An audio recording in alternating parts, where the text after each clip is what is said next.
주님께서 여러분과 함께 루카가 전한 거룩한 복음입니다.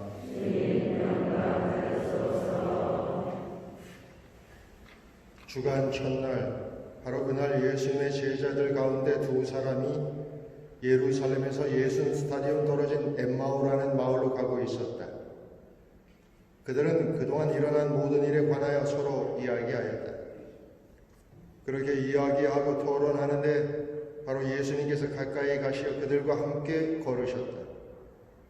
그들은 눈이 가리어 그분을 알아보지 못하였다. 예수님께서 그들에게 걸어가면서 무슨 말을 서로 주고받느냐 하고 물으시자 그들은 침통한 표정을 한 채 멈춰섰다. 그들 가운데 한 사람, 클레오파스라는 이가 예수님께 예루살렘에 머물렀으면서 이 며칠 동안 그곳에서 일어난 일을 혼자 모른다는 말입니까? 하고 말하였다. 예수님께서 무슨 일이냐 하시자 그들이 그분께 말하였다. 나자렛 사람 예수님에 관한 일입니다. 그분은 하느님과 온 백성 앞에서 행동과 말씀에 힘이 있는 예언자셨습니다. 그런데 우리의 수석 사제들과 지도자들이 그분을 넘겨 사형 선고를 받아 십자가에 못 박히시게 하였습니다. 우리는 그분이야말로 이스라엘을 해방하실 분이라고 기대하였습니다. 그 일이 일어난 지도 벌써 사흘째가 됩니다.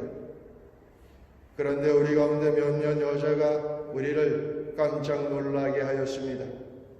그들이 새벽에 무덤으로 갔다가 그분의 시신을 찾지 못하고 돌아와서 하는 말이 천사들의 발령까지 보았는데 그분께서 살아 계시다고 천사들이 일러주더랍니다.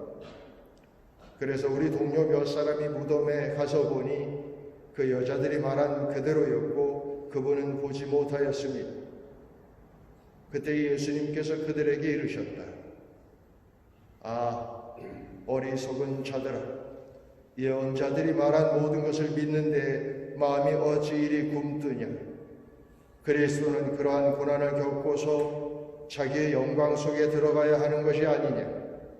그리고 이어서 모세와 모든 예언자로부터 시작하여 성경 전체에 걸쳐 당신에 관한 기록들을 그들에게 설명해 주셨다. 그들이 찾아가던 마을에 가까이 이르렀을 때 예수님께서는 더 멀리 가시려고 하시는 듯 하였다. 그러자 그들은 저희와 함께 묵으십시오.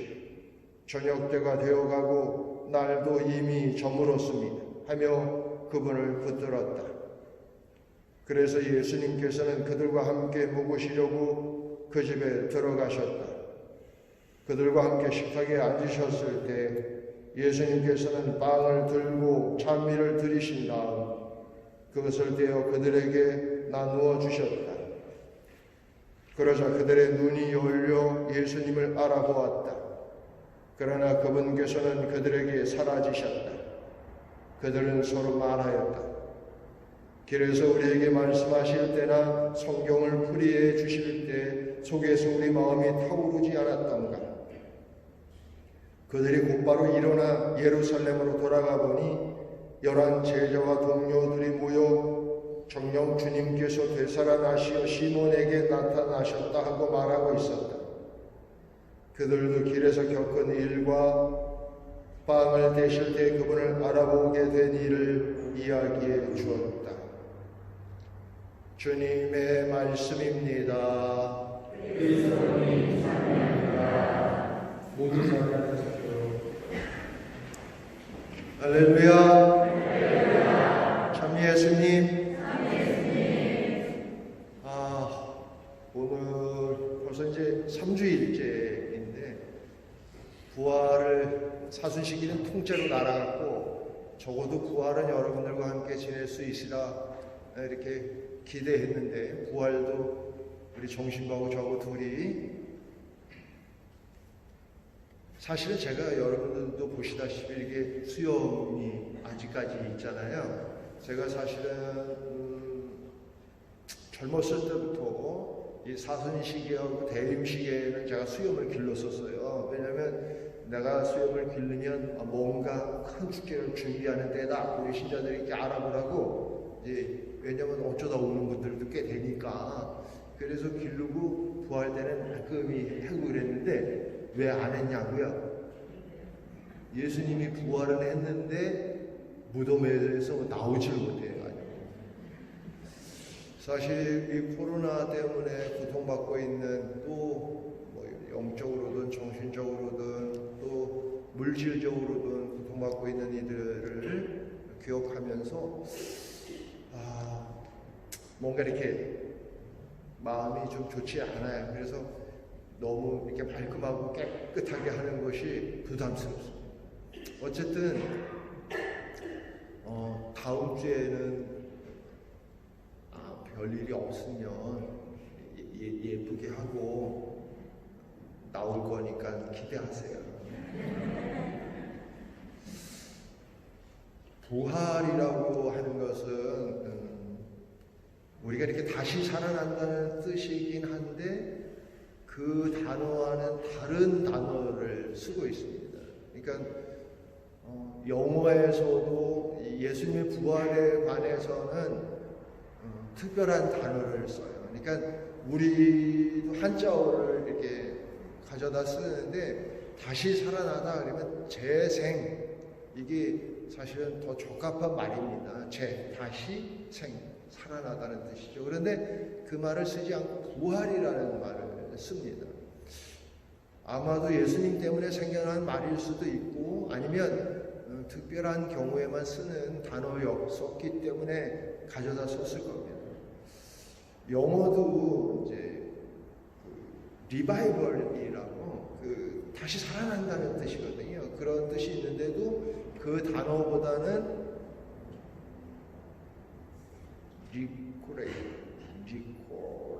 리코렉션이라고 그래야 되나? 그 라틴어로는 레코라치오 이렇게 발음하는데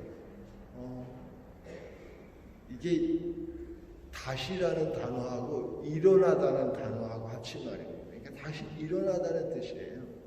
그러니까 예수님이 이렇게 다시 살아났었다고 하는 것은 단순히 다시 살아난 것이 아니라 다시는 살아나서 다시는 죽지 않게 된다는 뜻이기도 하고 그 다시 살아난 것이 우리가 생각하는 또 우리가 기대하는 또 우리가 알고 있는 그런 것과는 다르다는 것을 의미해요. 그게 이제 오늘 엠마오로 가는 제자들에게 드러나는 첫 번째입니다. 사실 이 엠마오로 가는 제자들의 이 에피소드를 듣고 나면 여러분들은 무슨 생각이 드십니까? 예수님이 부활하셨다. 성체성사를 의미한다. 따라서 우리가 성체성사를 통해서 예수님과 온전히 온 실존 전체가 하나가 되는 일은 매우 필요한 일이다 하는 것을 의미하고요. 또 다른 측면으로는 이 식사를 같이 하는 것, 이 행위라고 하는 것은 굉장히 자연스러운 일이고 굉장히 어떻게 보면 의식하지 않는 일이잖아요. 우리가 예수님을 만나고 예수님을 확인하고 예수님을 느끼고 예수님을 하는 일도 마찬가지일 수 있다는 거죠. 어떤 대단한 막 천둥 번개가 울려 퍼지고 막 그냥 빵빠레가 일고 막 이렇게 막 어마어마한 게 아니라 바로 그런 일상 안에서 우리가 예수님을 볼 수 있겠다. 물론 첫째로 성체성사의 중요함을 잊지 말고 두 번째로는 그런 단순한 삶 안에서 예수님을 보게 된다. 네 번째로는 그것을 다 겪은 이 제자들은 복음에 의하면 즉시 일어나서 예수님의 자기 동료들에게 달려갔다는 거예요. 실제로 우리가 예수님을 이렇게 깨닫고 나 혼자 막 기쁘고 나 혼자 충만하고 이런 거는 가톨릭 신자라고 할 수 없어요. 개신교 신자들 같은 경우는 개별적으로 죄를 용서받고 개별적으로 구원되고 개별적인 어떤 신앙생활이지만 가톨릭은 우리 온 인류의 구원을 위한 삶이기 때문에 그래요. 나 혼자 가는 게 아니라 모두가 가야 하거든요. 그래서 내가 누리는 기쁨을 반드시 우리 가족도 누려야 하고 우리 이웃도 누려야 하고 우리가 만나는 모든 사람이 함께 누려야 됩니다. 요 네 가지야말로 이거보다 더 많아요. 사실 5, 6, 7가지인데 이것도 좀 길게 하잖아요. 오랜만에 봐갖고 지금 이게 열렸어 내가 지금. 그래가지고 혹시라도 여러분들이 더 묵상을 해서 5번째, 6번째, 7번째 우리에게 전해주는 메시지를 깨달을 수 있게 되기를 바랍니다. 더 하려고 그랬더니 그래요.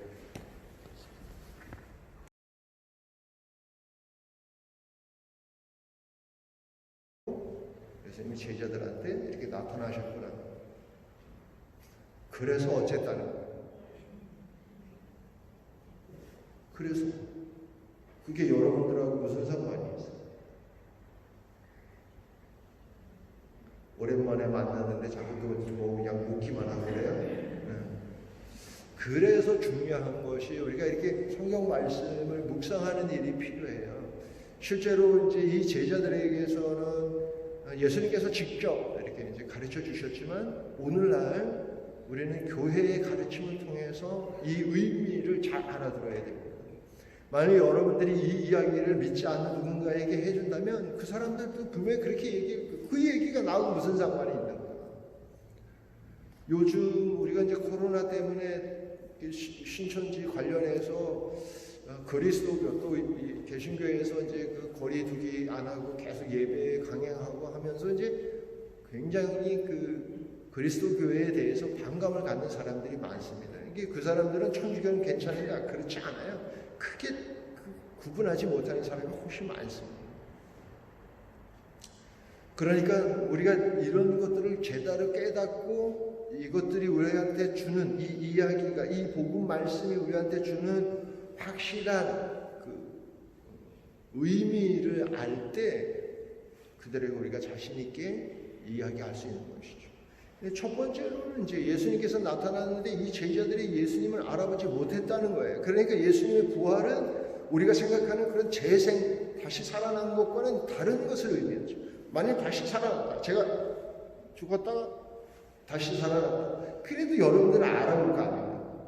그런데 못 알아왔다고 하는 것은 우리가 생각하는 것과는 다른 방식의 어떤 부활을 의미하는 것인데 실제로 오늘날에도 여전히 우리 믿는 사람들에게는 예수님께서 갖가지 모습으로 나타나실 수 있는데 중요한 것은 그것을 알아보느냐 알아보지 못하느냐의 문제가 있는 거예요. 엠마오의 제자들이 만약 예수님께서 더 멀리 가시려고 하는데 그럼 수고하시오 이렇게 헤어졌다면 어떻게 됐을 것 같아요? 영영 그분이 예수님인지 알지 못했을 거예요. 우리도 마찬가지예요. 우리가 이제 마음의 문을 열고 제대로 준비되어 있지 않으면 예수님께서 부활이라고 하는 것은 예수님께서 되살아났다고 하는 것은 제가 생각하기에는 시공을 초월한 존재가 되는 것을 의미해요. 시공을 초월했다는 것은 예수님께서는 2000년 전에 그때나 지금이나 크게 차이가 없다는 것을 의미해요. 예루살렘이나 한국 땅이나 크게 차이가 없다는 것을 의미해요. 그러니까 항상 어디서 언제든지 우리와 함께 하실 수 있다는 것을 의미하고 우리는 그분을 알아봐야 합니다. 자, 그리고 두 번째 이 이야기는 예수님께서 제자들에게 성경의 말씀을 근거로 삼아 그들이 궁금해하는 것들을 그들이 의심하는 것들을 풀어준다는 것이죠. 이 복음 말씀을 묵상할 때 제자들 이렇게 상상해 보면 제자들이 이제 둘이 아마 이렇게 백팩 같은 거 이렇게 보따리 메고 이제 자기네 집으로 이제 둘이 이렇게 가면서 이 제자들은 여러분들이 아시다시피 그 제자 중에 한 사람이 클레오파스라고 하니까 여러분들 잘 못 들었잖아요. 그러니까 아마도 그 12 제자 말고 다른 많은 제자 루카복음 같은 경우는 72 제자도 얘기했었으니까 더 많은 제자들이 있었을 겁니다. 아마 그들 중에 하나였을 거예요. 그런데 이제 가면서 야 어떻게 된 거냐 도대체 그 여자들이 뭐 그런 얘기도 하고 그랬는데 진짜 예수님이 살아났을까 뭐 야 그걸 믿냐 너는 여자들이 그냥 어디서 너무 하다 보니까 그런 거지 뭐 야 그래도 뭐 한 사람도 아니고 뭐 이렇게 이제 서로 이제 그런 중요 받으면서 갔는데 예수님께서 쭉 이렇게 갑자기 이렇게 옆에 나타나가지고 무슨 얘기를 그렇게 하셔? 그러니까 아니 지금 우리는 방향이 같으니까 아니 예루살렘에서 오면서 그 얘기를 모르냐? 이 얘기인즉슨 뭐냐면 벌써 예루살렘에 소문이 바닥이 난 거지. 그러니까 예수님 부활하셔가지고 여인들에게 먼저 나타난 거는 잘하신 거예요. 왜냐하면 여자들이 그래서 이제 동네 소문이 다 난 거야. 예루살렘에 소문이 다 난 거야. 그래갖고 그 파다 하는데 그런 일은 누구냐 이제 그런 얘기죠. 그런데도 이 제자들은 불신을 갖고 있는 것이죠. 왜냐하면 자신들의 상식이랄까, 자신들의 경험이랄까, 자신들이 알고 있는 지식이랄까 이런 모든 것들을 다 통틀어 봐도 있을 수 없는 이야기이기 때문에. 그런데 예수님께서는 조곤조곤 성경 말씀을 해석해 주시는데 사실 오늘 복음에서 예수님께서 어떻게 해석해 주셨는지도 다 이렇게 우리한테 알려줬으면 좋겠는데 그렇게 알려주진 않았어요. 왜 그런지 아세요? 그 알려주면 안 되기 때문에 그래요. 왜냐하면 이 성경 말씀은 그 시대마다 그러니까 2000년 전과 1000년 전과 오늘날과 또 1000년 후에는 다른 방식으로 해석되어지기 때문입니다. 왜 그러냐면 1000년 전이나 2000년 전이나 혹은 1000년 후의 인간과 우리는 전혀 다른 사람들일 수 있기 때문이죠. 우리의 지식이라든가 우리의 이해도라든가 우리가 갖고 있는 정신 상태라든가 환경이라든가 또 우리가 갖고 있는 문화라든가 이런 모든 것들이 달라질 수 있기 때문에 다른 방식으로 설명해 줘야지 알아들을 수 있는 것이죠. 예컨대 2000년 전에 있는 사람들에게 지구는 어느 날 갑자기 빵 하면서 빅뱅 이론이 이렇게 돼가지고서 시공이 왜곡되면서 갑자기 0.0000003초 만에 이렇게 확장이 돼서 지금도 막 확장되고 있다 뭐 이런 얘기를 하면 2000년 전 사람들 같으면 저 새끼가 뭔 말을 해나 그렇게 생각할 거 아니에요. 그러니까 분명히 다른 방식으로 우리에게 설명되어야 하고 그 방식은 어떻게 교회가 성령으로 말미암아 우리에게 가르쳐 주시게 되는 것이죠. 따라서 우리가 성경을 읽고 묵상하고 공부하고 말씀을 가까이 하는 일은 매우 중요한 일입니다. 우리가 성경을 가까이 하지 않으면 우리 곁에 오시는 예수님을 알아볼 수 없다.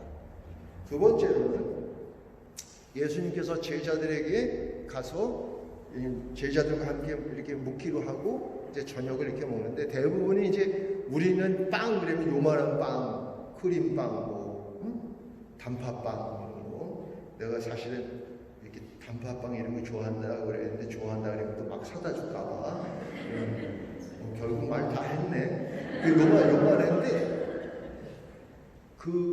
저 유대인들이 먹는 빵은 이따만한 빵이에요. 그래갖고 이렇게 찢어서 먹어야 되는 거예요. 그러면 보통 이렇게 초대를 하면 누가 찢어주겠어요? 주인이 찢어줘야 되는데 예수님이 뚜건이 찢어져갖고 너 하나 먹으라고 이렇게 감사 기도를 드린 다음에 너 하나 어디서 많이 보던 거죠?